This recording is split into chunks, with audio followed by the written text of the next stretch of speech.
It's my pleasure to introduce David Lee from the University of Toronto for the DLS talk today. I've known David since about the time that he started at Toronto, and I won't try and steal any of the thunder of the talk that he's going to do, but he is, to me, an exceptional example of what this seminar is for. David has done systems security research for his entire career, starting with his time as a grad student at Stanford. The characteristics of the way that he does research are really impressive to me, in that he kind of comes from a really broad systems background. He started looking at hardware and software interplays and how hardware extensions to CPUs and platforms could be taken advantage of better to build more trustworthy systems. And since then, he's kind of gone on to look at everything from hardware to operating systems to language and language applications to making systems more trustworthy and secure. In particular, over the past few years, I guess more than a few years, he's focused on cloud and mobile environments. And so unlike a lot of security work where researchers have kind of a hammer that they just go looking for nails to hit, David's work is really, really problem-focused, right? He's really broad and tried to actually solve big things. And so he was just explaining to me that he now has about 10 grad students. I think he's getting another 20 soon. So he's got a pretty big operation going, and I'm pretty excited to hear about the stuff that he's talking about. So, go ahead. Thanks, David. Thanks a lot, Andy. All right. So firstly, let me start by saying that if you have any questions, just ask them when they pop into your head. Feel free to interrupt me and ask questions as I give the talk. All right. The other thing I realized is that I think when I submitted the abstract title for the talk, maybe it was an old one, because I actually changed capabilities to opportunities because I thought that was maybe more appropriate. So the talk is really about challenges and opportunities with smartphones and security. All right. So by now, I'm sure you've all seen a graph like this or something similar. So around 2010, the number of smartphones shipped overtook the number of PCs, and it's just been growing like crazy since. So clearly smartphones, and smartphones I'm including other mobile devices like tablets, they're the computing device of the future.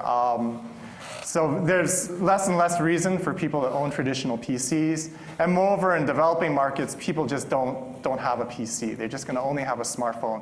That's their primary way of accessing the internet. Right? So smartphones are the dominant internet device.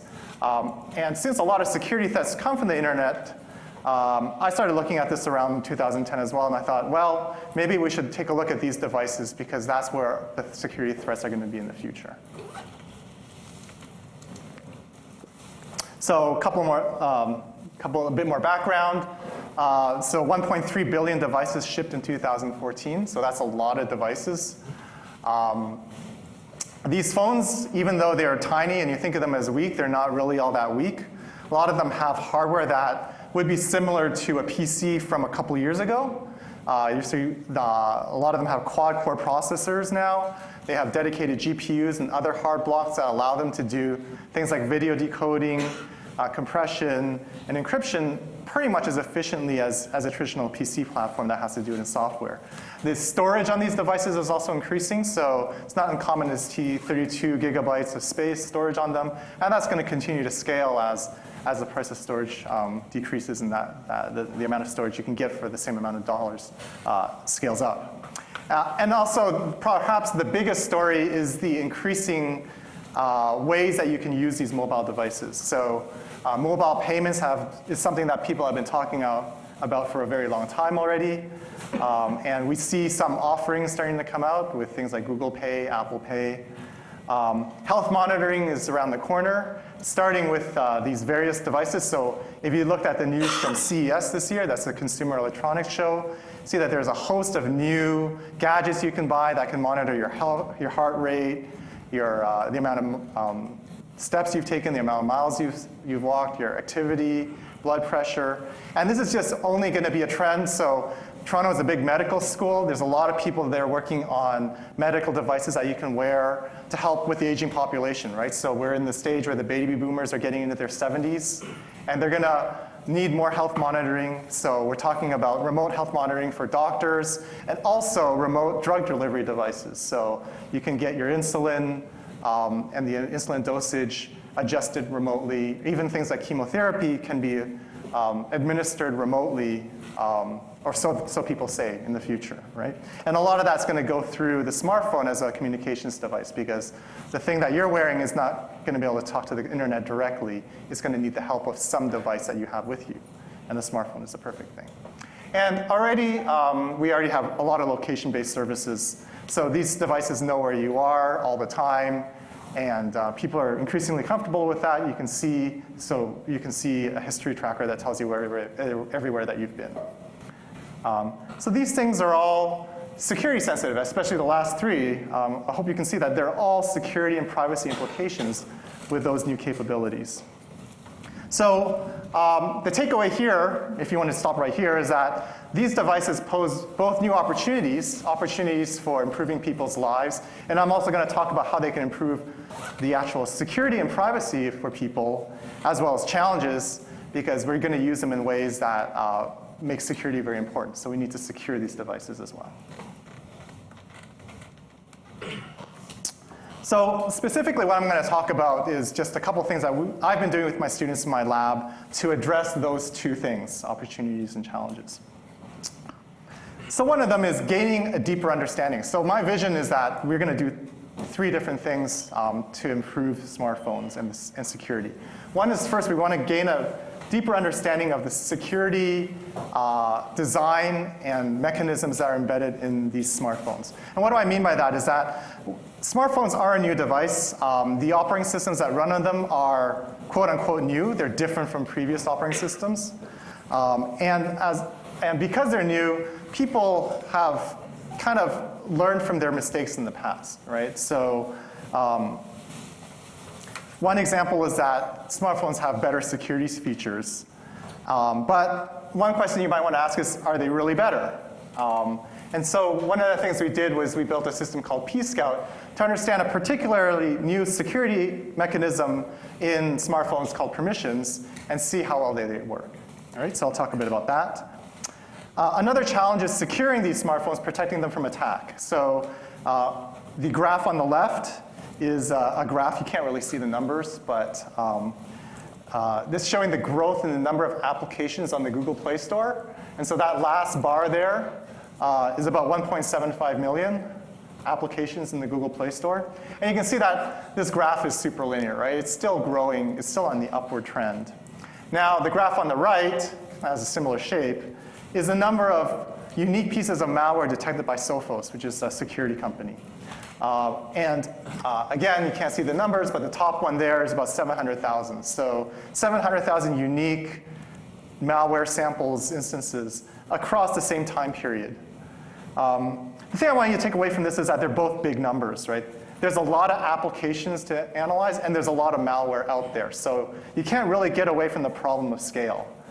Unfortunately, there are limited resources for scanning. Analyzing a program to see if it's going to do something malicious, it's pretty compute-intensive stuff. And because there's so much code to analyze, these are just new applications I might point out. The thing is, these applications are also getting updated, some of them very often, monthly or even more frequently sometimes.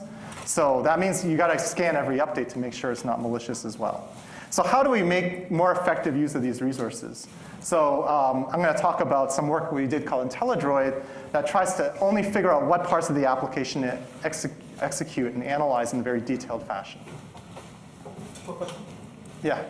So is it really like a 10-to-1 ratio or like a 1 in 10 is malware?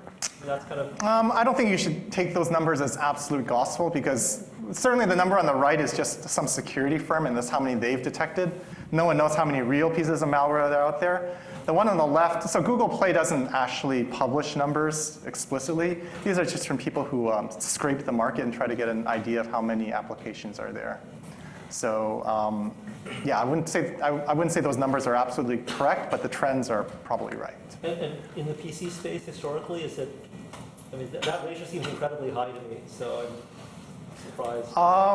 In the PC space, well, so it's very hard to know how many applications are in the PC space because it's not marketed the same way. Certainly, the number of malware samples in the PC space is like 100 times bigger than that. So You know, 700,000 sounds big, but it's actually like dwarfed by the amount of malware in the PC space. Yeah, and then finally, using smartphones to improve security. So smartphones, I think, present this wonderful opportunity because they're easily available to everybody. They're cheap. They're powerful. They can do quite a bit of computation. And they're always available in the sense that they no matter where you go, they have an internet connection. So they allow you to be always connected. So how can we use it to improve personal security? And one of the things we did is we looked at how you could use a smartphone to verify the security of your information that's stored in the cloud. Right, so those are the three things that I'm going to talk about today.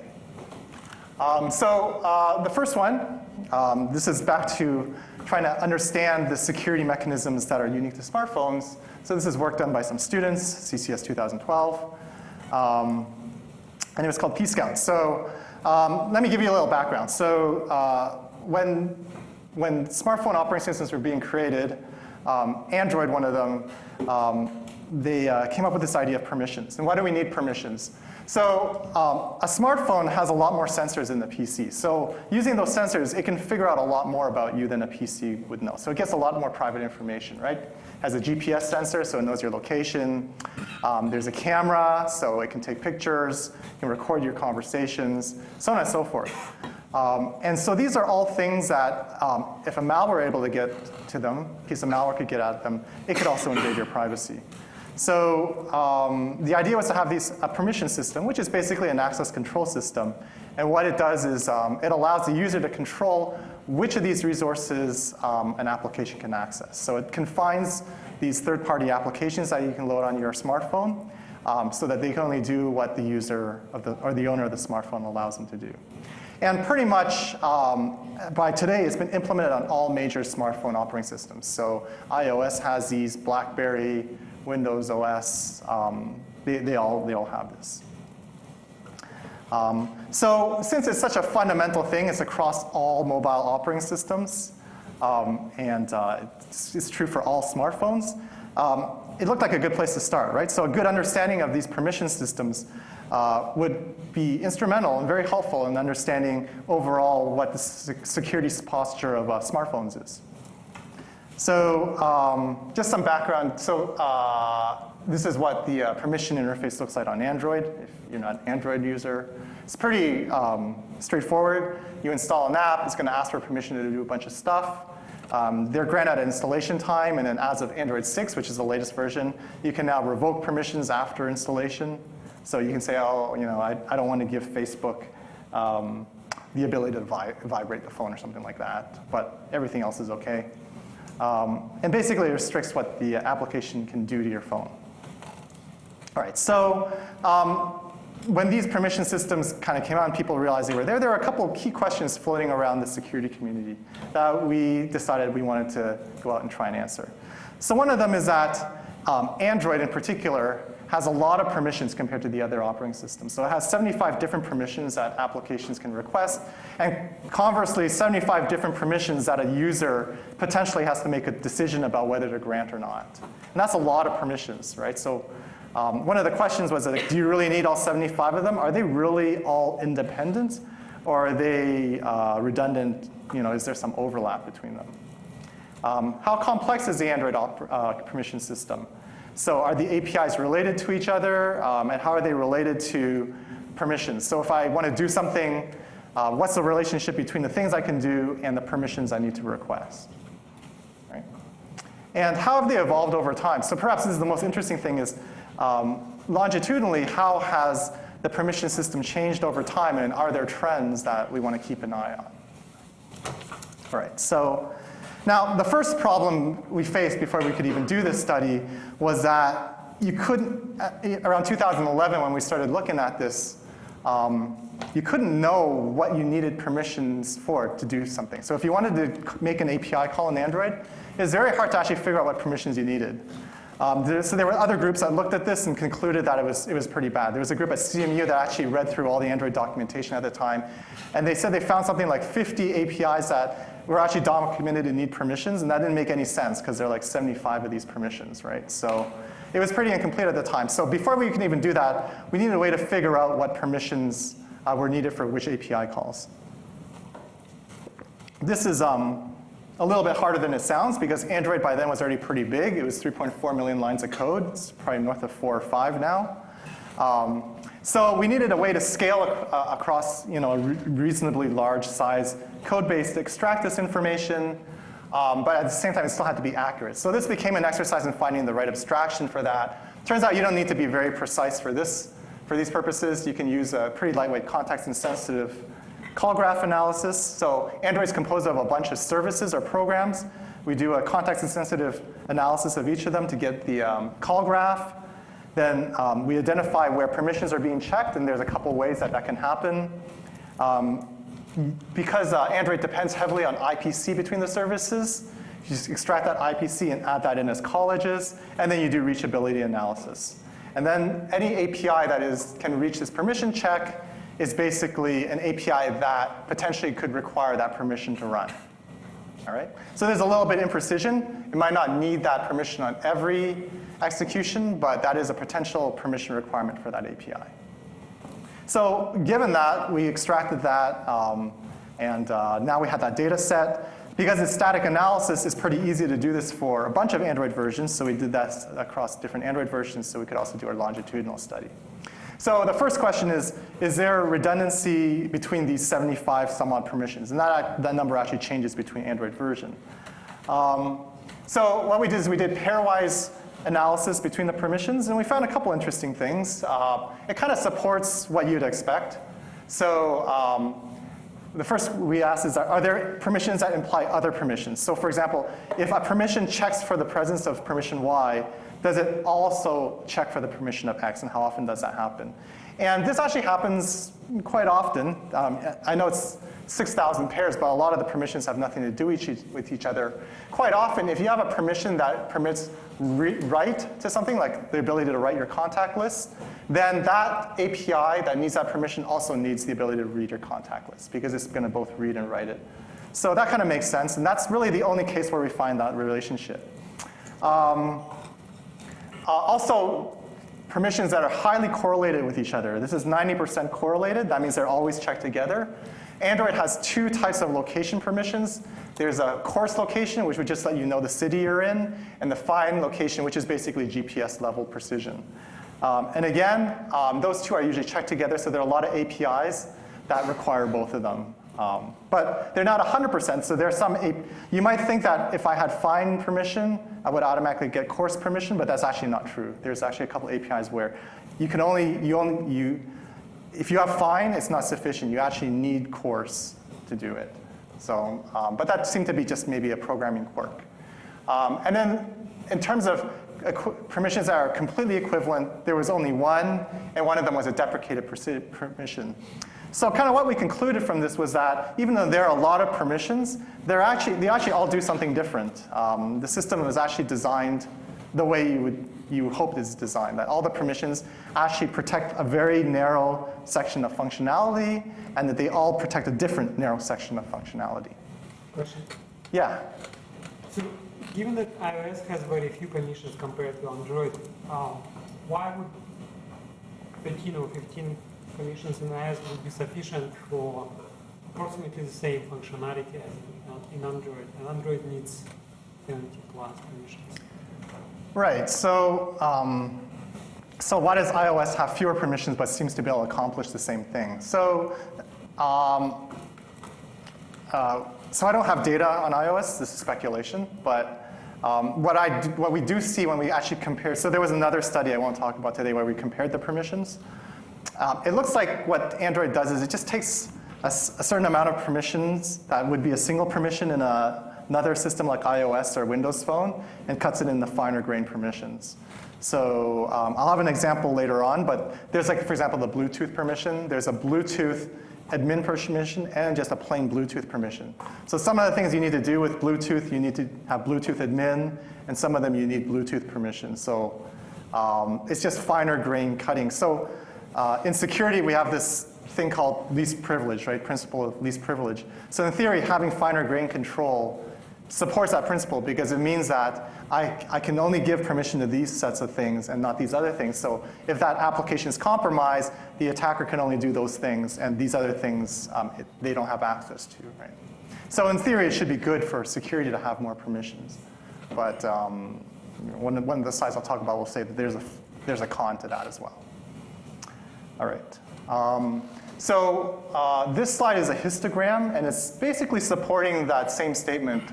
So when we ask how complex it is, what we find is that, again, most permissions are heavily tied to the functionality and a small set of APIs related to that functionality. So on the left, I have by permission the number of API calls that require that permission. And there are a couple of permissions that have a lot of API calls that require them, but that drops off pretty quickly. And for most permissions, they're required by less than 20 API calls. So that means that most permissions are tied to a very small set of related functionality. Similarly, if we flip that around and we say how many APIs require a lot of permissions, we see that the vast majority of APIs only require one permission. Again, so each API only does one specific thing requiring that one permission. So that, again, supports that notion that even though it's very broad, everything's very siloed, and it's independent APIs, and there's a set of APIs that maps to like a single permission. And that's, again, further supported because the calls, the distance between an API call was publicly visible, and the permission check's also very short. So there's not a lot of stuff going on between when you make the API call and you check the permission. All right, so it's fairly simple. Now, how has the permission system evolved over time? So a couple of things that are interesting. So around Android 4, which was ice cream sandwich, for those of you who've been using Android for a long time, you might remember that there were big changes in Android 4. They added a lot of functionality to do social networking and sharing and stuff like that. And so you can see that in the growth of APIs that require permissions, because that sharing stuff has implications on your privacy. The nice thing is that you also see a growth in the number of permission checks. And we noticed this interesting thing. We've never understood what the underlying reason for this is, or if there is an underlying reason. But over the Android versions, there seems to be a constant number of permission checks relative to the number of lines of code. So each version adds a bunch of lines of code, but it seems like the same percentage of that code accesses sensitive stuff, so it requires the same proportion of permission checks. Have the number of permissions stayed constant across those? Is that? Yeah, they've gone up and down. It's always less than 80 and always above 75. So I think between 76 and 79 is what's in my head. So sometimes they deprecate and replace them. So you asked that question about a lot of permissions, and I mentioned that there's a drawback. So this is a drawback that we found, is that, so I kind of already did a little bit of lead up because there's a Bluetooth and Bluetooth admin permission. So this is the code. Forgive me for just making you look at code for a little bit here. But this is the code that does Bluetooth discovery. And that's just code word for pairing two Bluetooth devices. And to pair two Bluetooth devices, you need what's called the Bluetooth admin permission. All right? And between Android 2.2 and 2.3, someone, and this is in the Android development team, right, decided to add a little debugging statement or sanity check just to make sure that the Bluetooth device was even on before you did discovery. And if it didn't, it would just kick out and not actually try to do discovery. And this doesn't lead to a problem because it's in a try statement anyway, so it would have caught the exception. It just saves the exception, right? So this seems like an innocuous, but probably overall good change. The problem is that get state, to check the state of the Bluetooth device, requires the other Bluetooth permission, just the plain old Bluetooth permission. So any application written for Android 2.2 that did pairing, but did the right thing, only requested the Bluetooth admin permission, is now going to crash because it won't be able to complete this function. Because when it gets to here, the system will check that it doesn't have the Bluetooth permission and basically generate an exception. So this is the cost of having very fine-grained permissions, is that small innocuous changes lead to churn in the permission requirement of the system. I'm sure you can see that the same thing can happen in the other direction, where you remove a line of code, all of a sudden the permission requirement also changes. And it seems like there's no way, and this isn't the only instance. We found several instances of this. This is just one that works well in the talk. So this seems to be a fundamental thing, where if you have fine-grained permissions, you're going to face this problem. So you can either get good security, but it's going to result in more software engineering overhead. Is your sense that the model behind these permissions is well thought out, or is it completely ad hoc? As sensors are added, permissions are added? I think it's ad hoc. Is that just the maturity of the platform? I think it'll change. No, I mean, I think it's a big project, so it's broken across different teams, but they all have to add permissions and pick permissions. So it's very decentralized, and I don't think there's very much coordination as a result. So I don't think it's going to improve unless someone decides that there needs to be coordination. But it's not clear that there needs to be coordination, because they're already kind of siloed. I think it's more the decision is still an open question, what's the right granularity for access control, which is always a difficult problem. It's not any different in smartphones. Anyways, the last thing I want to mention is that perhaps the biggest impact this work has been is that there were a lot of people that needed this permission to API mapping. And that was exemplified because we decided to make the code and the data set public. And to this date, these are rough numbers, probably it's gone higher now. About 60,000 downloads of the data set. We found over 160 papers are using the data set for various things, at least by citations. A lot of developers also ask for the code or ask for the data set. So overall, it's been a kind of a useful thing for the security community. All right. Now I want to move on to kind of protecting the phones from attack. All right, so this is improving malware analysis. So generally, when we talk about malware analysis, what I really mean is it's just a word for program analysis, right? The fundamental question is, I have this program. I don't know if it's going to do something bad, but I kind of have an idea what bad is. And I just want to know if this program will do something bad under some circumstance, right? So it's a classic question. People are working on this for a very, very long time. Generally, what people do is they do something called static analysis. So for those of you, I assume most people know what static analysis is. It's basically you take a program or some code, you abstract it down to something manageable, and then you analyze it. You try to analyze the abstraction. And the nice thing is because it's an abstraction, it's a lot simpler than the real thing, so you actually have a chance of analyzing the whole code. I mean, maybe not in a lot of detail because it's been abstracted, but you can at least look at the program as a whole. And that's kind of good for malware analysis because the thing with malware is that it's usually hidden among other benign code in the program, right? So it's only a small part that's malicious. If you didn't look at the whole program, you'd miss that small part. On the other side, you have dynamic analysis, where you actually execute the program. So that doesn't have the problem that, I kind of glossed over that. So the difficulty with static analysis is you have to find the right abstraction. Otherwise, you have this trade-off between accuracy and precision, or you always to do it. So dynamic analysis doesn't have the precision problem because you're actually executing the real code. So you can't make the mistake of abstracting away something that's important and then basically either coming to the wrong conclusion or missing something. Question? Yeah, coming to dynamic analysis, we also some runs can sort of be hidden from dynamic analysis based on time attacks. Only from 1 year after you install this app will the bad stuff happen. So wouldn't that dynamic analysis, when you run it, just a basic version, sort of miss that sort of stuff? Yes, that is exactly the problem. Is that because the dynamic, so let me rephrase it, but I think you've hit the problem on the head, which is that dynamic analysis, because you're executing the code, you can't execute every possible path or execution of the problem, right? So you're saying that maybe the bad thing only happens on this particular path, but because there's so many paths, and for real programs, the number of paths could be infinite. What are the chances that you're going to execute the right path to actually see what you want to see? And that is the problem. So you can't get completeness with dynamic analysis. So that's why most people, most techniques rely on the static analysis, because you can at least look at the whole program. Now, there are some ways that you can get more efficient coverage. So there's something called concolic execution. And concolic execution or concolic testing is a way of exhaustively testing the program. So a very simple explanation is that you have a program, it's basically a graph.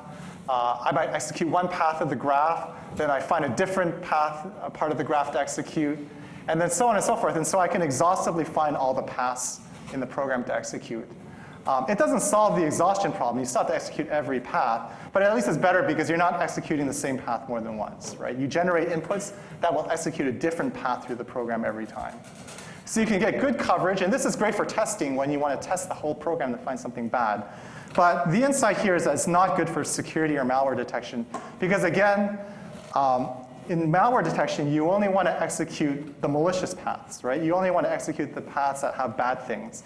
Executing paths where nothing bad happens doesn't help you at all, right? For testing, at least you get a warm, fuzzy feeling because you're like, well, it didn't find a bug, so that's got to be good. When you execute a path and there's nothing bad in malware analysis, it doesn't really tell you that it isn't malware. It just means you executed a path. So what we wanted to do is target parts of the program and only, that are likely to be malicious and only execute those parts. So how do you selectively execute only the right parts of the program? So yeah, what parts do you want to execute? Or let me turn the question around is, how do I specify, if I have some malicious behavior in mind, how do I specify what parts of the program I want to execute and search for malicious behavior? All right, so rather than thinking of this on our own, we use this, basically Google Scholar, and find a bunch of dynamic malware analysis. Just get all the dynamic malware analysis papers for Android and see what they do. So it turns out there's really two ways you can do dynamic malware analysis for Android, right? There's anomaly detection, where you look at trying to get a statistical baseline for what normal behavior is, and then find anything that deviates from that. Since we're artificially generating inputs and driving those inputs into an application, that doesn't work with anomaly detection because there's no normal, right? All our inputs are artificial. So that doesn't work for us, or we don't work for that. But also a good number of them are signature-based, meaning that they look for behavior or an event, and they check for the conditions at the time that the event occurred. Or they check for the way the event occurred, like arguments passed to a system call or to an API call. And that coupled with the conditions under which that is called, they can determine if something's malicious or not. And that actually works very well for us. So to break it down, there's two ways they can do that. They can trigger on an Android API call. So this is something that the application would call into, so like a library that they would call into. Or they can trigger lower down at the Linux system call layer. They can trigger and watch the system call events and then try to infer what's going on. And what we found is in all these cases, they were trying to map the system calls back to Android API calls anyways. So our conclusion there was that let's just try using Android APIs. It seems really simple, but at least it looks like it's going to work for the majority of dynamic analysis that are out there that we could actually work for, right? The signature-based ones. So the other thing is, how do we trigger the inputs? Now that we know that we want to trigger an API call, how do we figure out what the input is to trigger that API call? Now the key problem here is that we are not executing the code. We got to do this statically, but that's also an advantage because that means now we don't actually we don't execute the code to find the path. We can use cheaper and more efficient methods to find the path to get to the place we want to go to. So this is just a graphical. So imagine each one of these circles is a method or a function, and I want to trigger this method, which is an API call. So what we do is we first build a call graph again of the application, and then we can find out from an entry point what methods do you need to go traverse to get to that API call. And once we know these methods, so traversing a call graph is pretty efficient because the call graph is not that big. There's only one node per method. So these call graphs are maybe on the order of a couple thousand nodes. It's big, but you can be done pretty quickly. Now that you've only isolated the methods that you need, you don't need to look at these other methods. Then you can do the more detailed call graph analysis within each method to find out exactly what the requirements are. And then we just use standard constraint solving. This is similar to concolic execution to derive the exact inputs that need to be injected at this point to drive it down to this point. There are a couple challenges, basically details that we have to deal with to make this work. So if you ever have to do this, this might be interesting information for you. One is that Android is event-driven. So what I showed you on the previous slide is actually simplified because it's a single event. Some events can't be triggered unless other events are triggered first. So we have to iteratively do this and detect dependent events. All right? The other problem is because we're doing this statically, when you're doing your constraint solving, you might have a situation where x equals y, where y is some value on the heap. Now, if you're doing this concalically, that means you're executing the code and collecting the constraints during a dynamic execution, that's no problem, because then you just look on the heap, get that value, and you know what x is supposed to be. But statically, you don't know what that is because it's just some pointer to some location in memory. You can't figure that out. So traditionally, these systems did the execution, collected the constraints, and did the constraint solving right away. We defer the constraint solving till when we're just about to inject the input. At that point, we're already dynamically executing a system, and then we can grab the values that we need at runtime. So it's basically a rearrangement of the way when you grab the actual values that you need to use in your constraint solving. And then finally, how to inject the inputs. So this is actually tricky because you can inject the inputs at the hardware interface, like as if you were sending the actual GPS coordinates to the GPS system, GPS hardware. But that puts a lot of strain on the constraint solver because it needs to figure out, what the encoding format of this GPS coordinate should be. It needs to make sure it passes through the driver correctly and everything like that. So that you don't want to do that because that can make it infeasible for the constraint solver to finish in sometimes. However, on the flip side is if you do it at a very high level, like directly into the application, you get consistency issues because the application, in response to that input, might call back into the Android operating system, expecting the system to be in some state. But because you never properly pass that input through the operating system isn't in the right state, and the application doesn't behave properly. So what we do is we do another set of static analyses that I won't go into, it's in the paper, to exactly compute the right place to inject those inputs. Now, once you do all that, then you can basically get this efficient input injection, this targeted input injection. Key results. So what we found is that with this relatively simple abstraction of just API calls, specifying an API call that you want to trigger, you can basically get away with executing only 5% of the application to find all malicious activities. So we do this on a corpus of malware. We assume we know what API calls to trigger, and you only need 5%. We integrated this with a system called Taintroid, which is a dynamic analysis system that a lot of people use for Android to detect privacy leaks. When we take it and compare that to Monkey, so Monkey is just a fuzzing tool from a UI fuzzing tool by Google. And we use that UI fuzzing tool to give random inputs to Taintroid. And that only detects 5 out of these 26 malicious malwares. Flowdroid is their static analysis tool. That can do 19 out of the 26. And of course, we can do all of them. All right? So kind of get the best of both worlds here. All right, so those are the key results. Finally, what am I doing on time here? Finally, I want to talk about how you can use smartphones to check or secure your data in the cloud. All right. So I'm sure we've all heard of these cloud storage services. You can store your data in the cloud. And then that makes it great because then you can access the data from anywhere. But there's always the question, if I store my data in the cloud, is it secure? If the cloud provider is malicious or gets compromised, what's going to happen to my data? So there's been quite a lot of work on this. If I'm worried about my data getting leaked or the privacy or confidentiality of the data being compromised, well, there's a pretty straightforward solution to that. I can encrypt the data. And now it's encrypted. If it's leaked, as long as they don't have the key, there's no problem. Now, I might also worry about my data getting corrupted or changed without me knowing. So the problem of data integrity. Well, again, there's standard solutions for that. You can use digital signatures. You sign the data before you upload it. And then you can check the signature when you retrieve it, and that makes sure that the data isn't corrupted. Right. What about availability? So this is a bit trickier. How do I make sure that the data isn't lost, or the cloud provider doesn't just throw away my data or something like that? You can replicate the data across different clouds, or you can even use fancier crypto solutions called POR. So this is proof of retrievability or proof of data possession.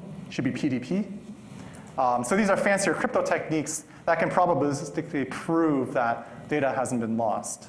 So since I can get availability, integrity, and confidentiality, does that mean all my data security needs are met with the cloud? Well, it turns out not quite. So there's the consistency issue. So imagine that you go to the doctor, and Dr. A, this doctor prescribes one drug, and then another doctor prescribes another drug. So the second doctor might want to know, or somebody might want to know that you're currently taking drug A. They could ask you, but if you don't know, maybe they have like a cloud system to check this out, right? To track all this information. Now, if the cloud doesn't faithfully reflect this information, so basically, Dr. A here is modifying the cloud, and if that modification, that right, is not reflected to other clients, other doctors, in the way that you expect, you can lead to inconsistencies or problems. And so this is a real problem for systems that will use distributed storage, because these distributed systems need to guarantee some sort of consistency, and programs are written depending on that consistency. Now, the key thing here is that encryption doesn't help with the consistency problem, because no data is being leaked here. Again, no data is being changed, right? The cloud isn't changing the data, so signatures don't help. And replication doesn't guarantee consistency either, because the data could be inconsistent across all the replicas. So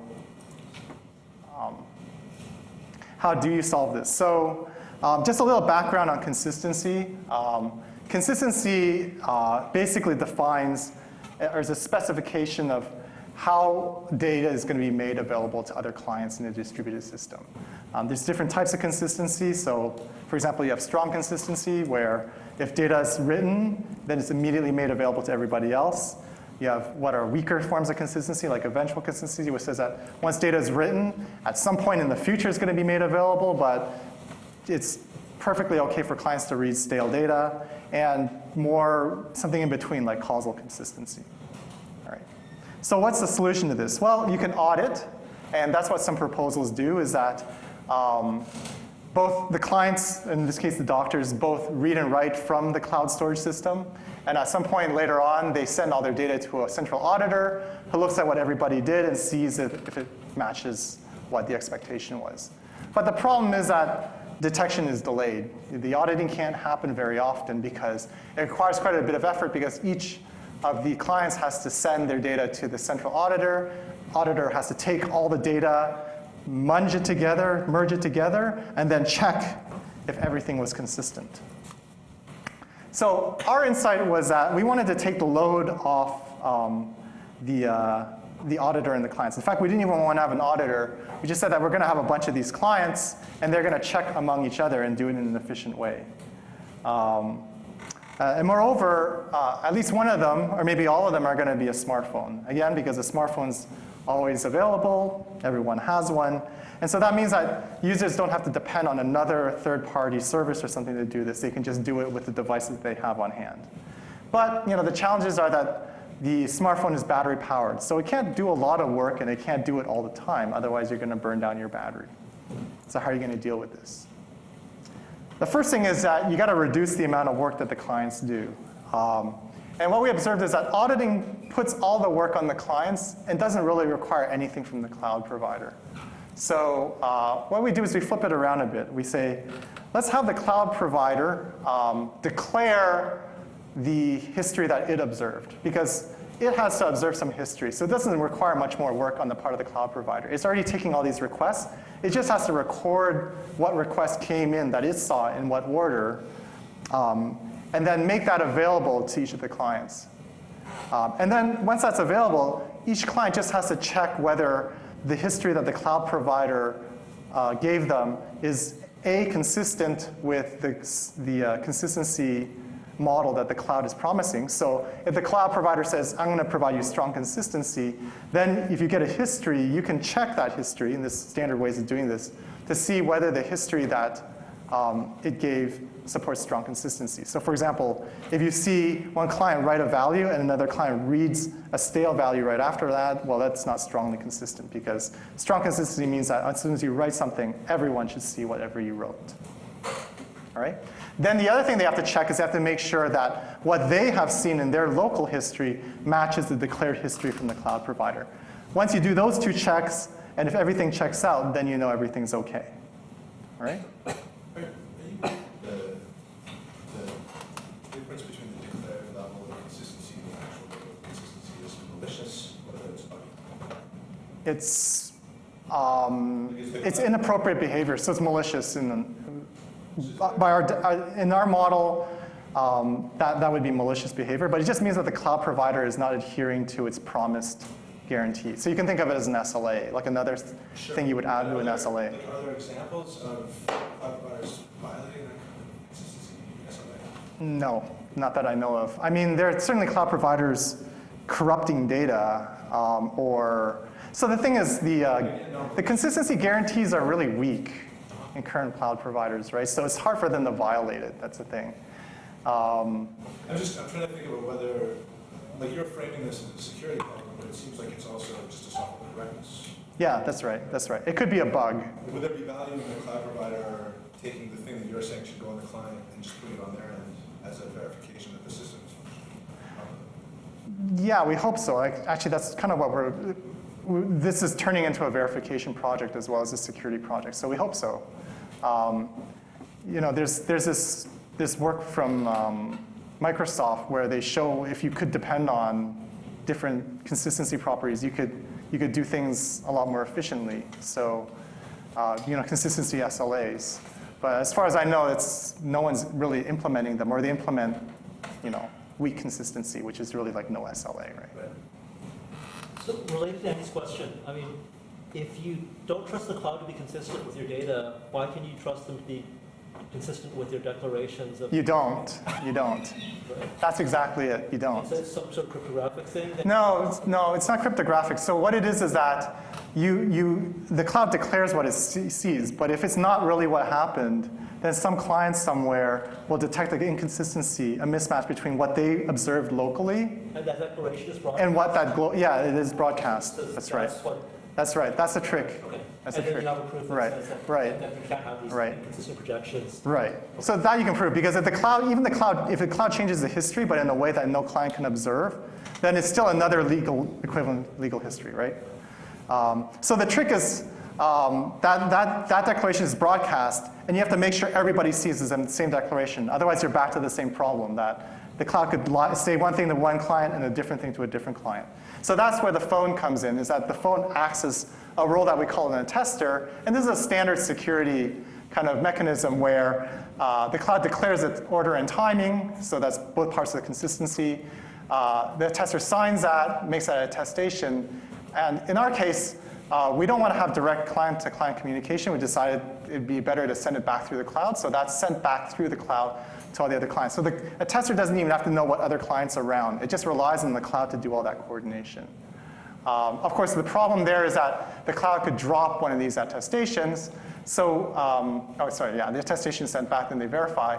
So if the cloud drops one of the attestations, we have a mechanism called a scheduled attestation. So these attestations have to happen on a regular interval. And if client B is expecting an attestation and one doesn't come, it's going to get suspicious and say either the cloud provider is blocking it or there's something wrong with the phone, right? So there could be a failure. So we also handle failures, but I'm going to skip the details for the purposes of this talk. Now, the other mechanism we use is offloading our delegation. So to detect these violations in a timely manner, these attestations have to be signed fairly frequently, on the order of a couple seconds each time. In fact, in our test, we do it every second. So that's not good for a phone, because if it's doing something every second, it's pretty much not sleeping. So you're going to run down your battery pretty quickly. But we made this key observation that if you're modifying, you only have to do consistency or check consistency when you're modifying data in the cloud. And if you're modifying data in the cloud, that means some client somewhere is awake. And if it's awake, it could be the attester. So what we do is we have a mechanism that allows what we call the root attester, which is a smartphone, to delegate the attestation role to another client that we call the active attester. And that thing can move around, so if that client goes to sleep, you can delegate it to a different client. And so as long as you're writing stuff to the cloud, that means some client somewhere is awake, and it can be the active attester. If you're not writing anything to the cloud, then you don't need an attester because no data is changing. Okay, so you make this attestation period flexible, and it depends on what this root attester does. So this root attester, rather than being the real attester, is more of a coordinator now for what the attestation period should be and who should be the active attester. Question. Mm-hmm.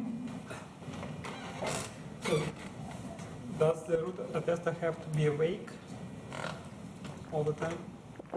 There's a trade-off there. It doesn't have to be awake all the time. So you can use tricks like push services to wake up the attester when you need it to. And then in some circumstances, you just have to wait. You have to time out a little bit. So there's a trade-off there. I guess the fortunate thing is that the whole mobile ecosystem is built around, or a large part of it is built around knowing that these phones have limited battery power and trying to limit battery wastage. So there is hardware on your phone that allows it to sleep, except for a tiny part that monitors the network. And then you can send a push message to wake it up. So it's pretty efficient, actually, to let it sleep and only wake it up when you need it. Basically, again, our key results is that this works pretty well. The way we tested that is we ran it on Amazon S3. And Amazon provides pretty weak consistency, so provides eventual consistency.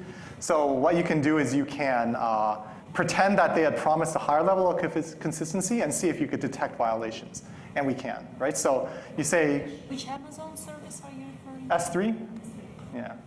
So you say, okay, Amazon promised, causal consistency. It only provides eventual consistency. So we detect violations when we do causal consistency. But you can also detect if Amazon provides eventual consistency, but we make the window for it very short, like a bounded eventual consistency, and detect that it's not meeting those requirements. And then delegation saves a huge amount of battery power, as you can imagine, because it allows the phone to sleep. So it's actually quite, I just put these numbers, I mean, it's totally expected that it saves it, but it's surprising to us even how much you can save. Just by doing that, you save the usage from the difference between these 70 milliwatt hours to just 3 milliwatt hours or 2 milliwatt hours, right? So you save a huge amount of battery power. All right, so in summary, there's a lot of work to do in mobile security, tons and tons of problems to solve, and you can see that with the number of papers coming out in this area. This is just some of the work that we've done. So I think all three areas are important, and we're going to continue to work on them. One is just understanding these new the security implications of these new operating systems, trying to find ways to protect mobile smartphones from compromise, or also make them less vulnerable, and also find ways to use mobile devices to improve people's privacy and security. And I don't want to make it sound like this is only about mobile phones. So Android and Google has this initiative called Brillo now, which is stripped down Android for IoT devices, or basically weaker embedded devices. These same operating systems are going to find their ways into all sorts of devices, right? So, thermostats, drones, and even cars, right? Self-driving cars. They're going to run some variant of these types of operating systems. So this goes beyond just, even though smartphones are a huge computing part of the computing ecosystem, it's only going to grow. Now, no talk would be complete because I don't actually do any work. These are the people that do all the work and generate all these results, and I just try to convey them to you as best as I can. And I also want to take an opportunity to acknowledge some of our support, people who give us money and hardware.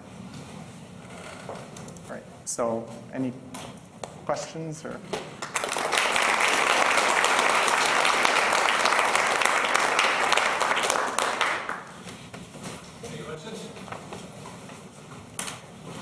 Let someone else, but otherwise. Other than Alan and Costa, anyone? Go ahead. Yeah, I have a question. Is there a way for a library to prove that a patron renewed a book on a specific date? I wished I could just say, get that software, put it in our library system. Right. So you want to prove that someone did something at a particular on time. a particular date and a particular time on a specific, let's say, browser or library catalog interface or something like that. That's what I'd like to get. Right. So you can't prove anything without some assumptions. That's true in everything. But if you assume that you have a trustworthy clock and some sort of trustworthy computer system that is going to do computations correctly, you can use something like a digital signature, right? A digital signature. So each patron would have to have some unique information. You combine that with the clock, and you sign it. So you can think of that as like a virtual digital envelope that once you put something in there, you can't change what's in there anymore.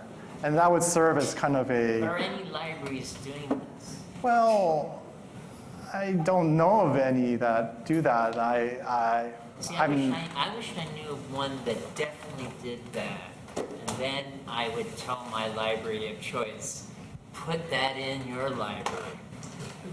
Yeah, so that I don't know the reasons behind that. It could be that, to install a system is a lot more expensive than a couple lost books here and there. I see. So you think that there's just no inexpensive way for the libraries to deal with this problem? Yeah, I don't know. Maybe that's Expensive. the next big business opportunity. I'm not sure. Would you consider it a good idea to express some of the capabilities required to make API calls in the signature of these calls? Would that not solve the problem? Say if you have tokens. So you're thinking of like a capability-based system where as opposed to as a a... developer, you'd get help from the compiler to verify, statically that you get all the requirements you need. So, I don't know. I guess I think the leading problem. So capabilities and access control is like an age-old question, right? So I think the leading high-level problem with the permission systems now is more of a usability problem in terms of permission cognition. So, this application comes along and it says, I need to, access your contact list and GPS and network. And you don't know whether it's, just accessing the GPS and your friends list or something to allow you to communicate with your friends, and then the network maybe to download ads to show to you, or if it's pilfering that information and sending it over. So capabilities don't help that because there's no way to convey information. What people really want to know is information flow, or that's one of the things they want to know, or privacy regulators, that's what they want to know. But there's no easy way to convey that, and there's no even easy way to know that statically, or even at runtime, it's hard to know that precisely. So, Seems pretty similar to static Static what? catalog detection. How can I help with that? But it's the same kind of. yeah. Yeah, but for the example that was raised with the the one-line API change, from an API version to another, that would have been caught, I assume. If that. Yeah, well, you don't want the compiler automatically granting permissions, because that has to be a user, human-based decision, right? So the most the compiler could do, and our tool kind of does it, is tell you, hey, what permissions do you need? Maybe the compiler could do that, because our tool isn't even 100% precise. It's hard to know that precisely, because you need a very precise analysis to know, because you still could over or under approximate it depending on what you do. But you could certainly do better and say, well, this program probably needs these permissions. Right now, that tool doesn't exist, but you could write a tool to do that. But that doesn't help the big problem with these permission systems. It would be an improvement for sure. Just track. Okay, let's go over there and then here. Because I think Sorry. you had your hand up before, Yeah, right? so I'll go first. So I have a quick question about the ecosystem, but not in the direction of the Internet of Things, but rather going on to the desktop. Because browsers are starting to these permissions in, get access to use the microphone, etc. And my understanding is that with Chrome apps, it's starting to access things like USB ports, and so you want more access to the hardware.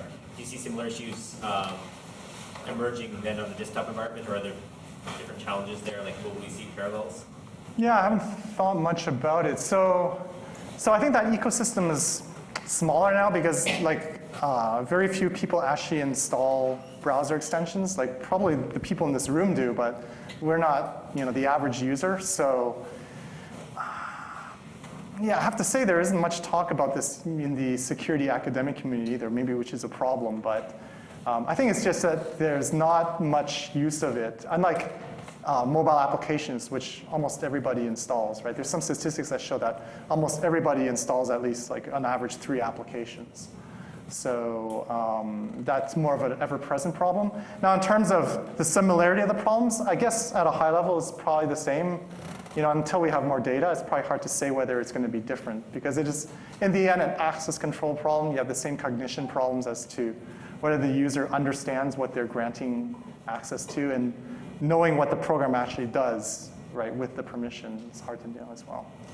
So I was wondering, instead of relying on the cloud provider to provide the global history, I was wondering if you could use the clients to construct some loose approximation of this global history, right? So of course, you don't know the exact one because when the request is sent is not when it arrives, but based on when you send the request and receive the answer, you could approximate this history, right? And the clocks are synchronized to cell towers, so Yeah. and detect maybe not all of the violations, but a good portion of them, but without having to rely on the cloud. Yeah. There's a paper by Raluca called Cloud Audit, Raluca Popa. She did this when she was at Microsoft. It does exactly that. So that was what I was trying to show. Maybe I should have put up the paper in that slide, is that all the clients could send all their information to one place, and that place attempts to linearize the operations, and then checks whether the linearized history matches the promised cloud, the promised consistency model. So you can certainly do that. We wanted something where there was no centralized thing to see if that was possible. In the back? I have a question going back to the security. You were talking about different ways to identify malicious code. For internet, a lot of people use honeypots. Is there any way that you can use that for Android, like installing a bunch of different software and just profile the software as it goes to detect the malicious? So you don't have to find all the traces. You could let them find the traces for you. Right. So that's kind of what Google does. So Google runs this app market, right? They call it the Play Store. When people submit apps there, they actually run it on this fake phone, and then they have some signature detection similar to like what we do, or that tries to detect if it's doing a couple bad things. The problem talking to them is that there's so much software submitted per day, like they got to run a couple 100,000 samples per day, that they can only really run it for a couple minutes per sample. They won't say exactly what, but I think it's on the order of 5 to 10 minutes. And of course, they're smarter. So you might think, well, I just make my thing run on the 10th minute. Well, they can of course play with virtual time. It's a virtual device. But in the end, if you make something that's work-based, that takes 10 minutes of work to do, you're going to escape detection, right? And even if you don't, within 10 minutes, how many paths can you realistically execute in the program? So I think they admit it's not super hard to evade, which is probably why they don't want to talk a lot about it, because once you know what they're doing, it's going to be trivial to evade. But that's the state of things. It's, of course, a lot better than nothing, but that is the state of things now. Sure, I guess the beard? Yeah. Well, you both have beards, sorry. The bigger beard. I'm working on it. So there, like one example you mentioned is like fine location and broad location. Are there other examples where the permissions are kind of obscure, I guess, and more from a user's perspective then? Are there situations where Google's not doing a good job at explaining what exactly the permission that's being granted allows that application? Yeah, there's a couple of those. We didn't look specifically at that, but I know one of the ones that my student who did that work likes to put up is that there's actually a permission called set wallpaper hints, and there's one called set wallpaper. And then if you look at the documentation, it's pretty funny. Then it says, this one's to set wallpaper hints, and the other one says to set wallpaper. So I think a wallpaper hint is just something that pops up about the wallpaper or something like that. I'm not exactly sure even myself. So there's lots of instances where they went for really fine-grained permissions, but they didn't have the documentation and stuff behind it to really make it useful. Do you have a question? Yeah, if you renewed a book on January 2nd and the due date is January 16th, Okay. and obviously you returned it before January 16th to the library, and you're certain you saw that due date on the screen for the book you returned, but the library says, no, you did not renew on January 2nd, what would you call that error in the software when that happens? I wish I could put a name for that. I don't know if there's like a formal name for that kind There should be of a bug. name for that. Yeah. To tell my library that happened. Computability, right? Computability? Right. Reputability? Oh, no, but he's talking about just, Yeah, what would you Yeah. call a computer error that yeah, I guess. is that result? So reputability, non-reputability means that you can't deny that you did an action later on. So I guess if the library is trying to deny that they showed you Yeah, they're one claiming date that when I there's never another one. renewed on that date. Yeah. So But- I wish I could call. I could just have a name for that and say, okay, would you agree that that whatever you call that happened? Whatever you want to call that error. Yeah. I'd like to put a name to it. I have a little question about the validation of the code.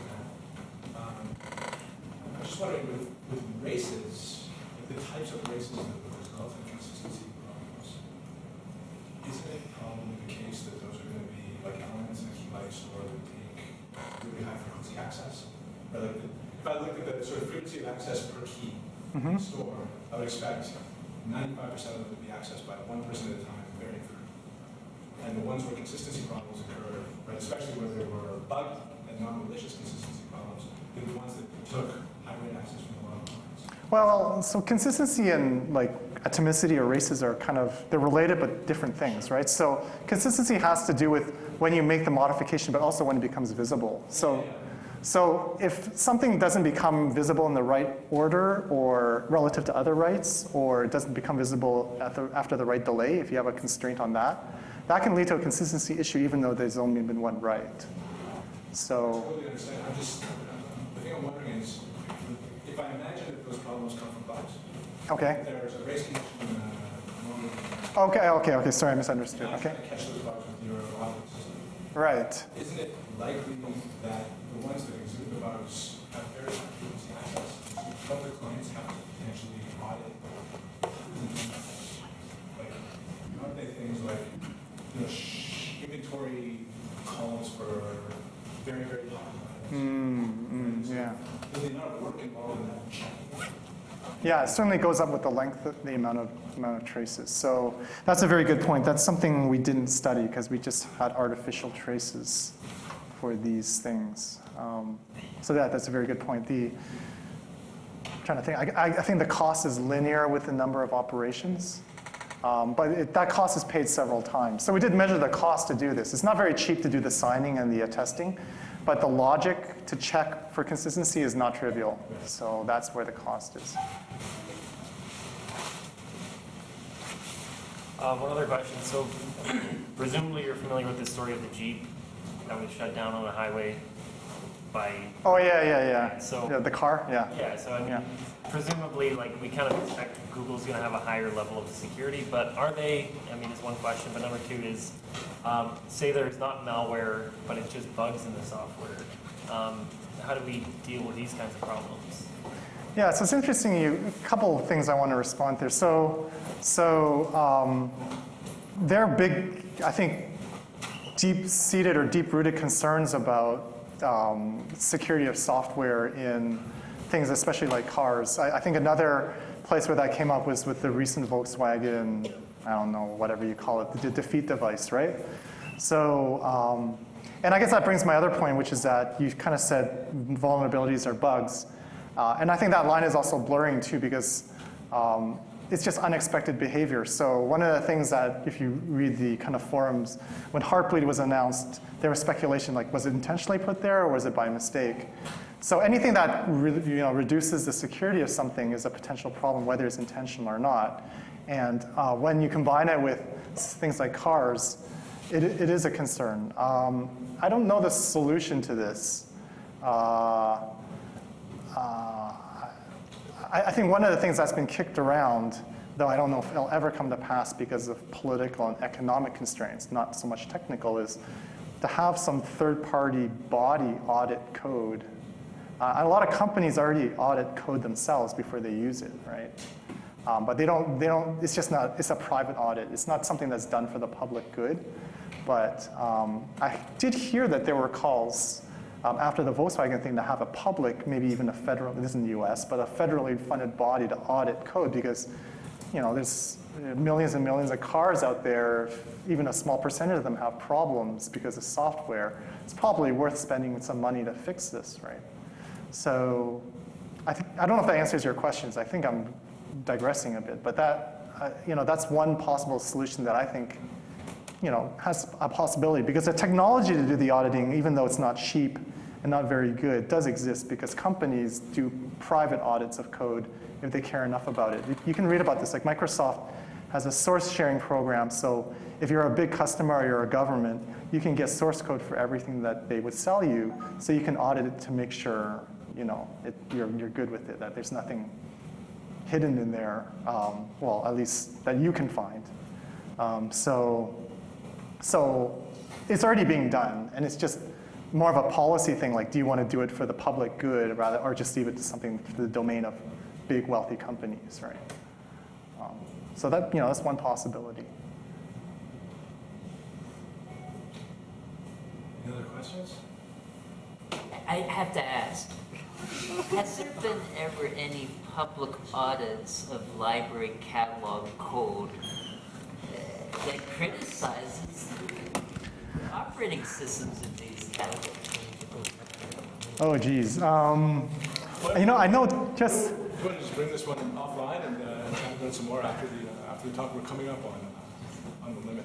The one, this last question that David answered is actually one that's worth just like spending a few moments thinking about on your drive home. And then there have been, not the library one. The library one is interesting too, but the issue around forced checks on software, but it has come up in a whole bunch of contexts, right? So if you sell cars today, you have to pass crash tests on a third party. If you sell phones, you have to pass frequency tests according to the FCC, right? So in a whole bunch of saleable goods environments, you have to pay to have a third party test your stuff. And software today doesn't have that. And historically, that's what has allowed software to innovate fast, right? And so there's a lot of concern that adding these types of tests actually that is the flip side. of small, you know, so it's an interesting thing that's probably going to happen to computer science over the next 10 years, in at least some context like automotive. It's a neat thing to be aware of. Anyway, can we thank David one more time for coming?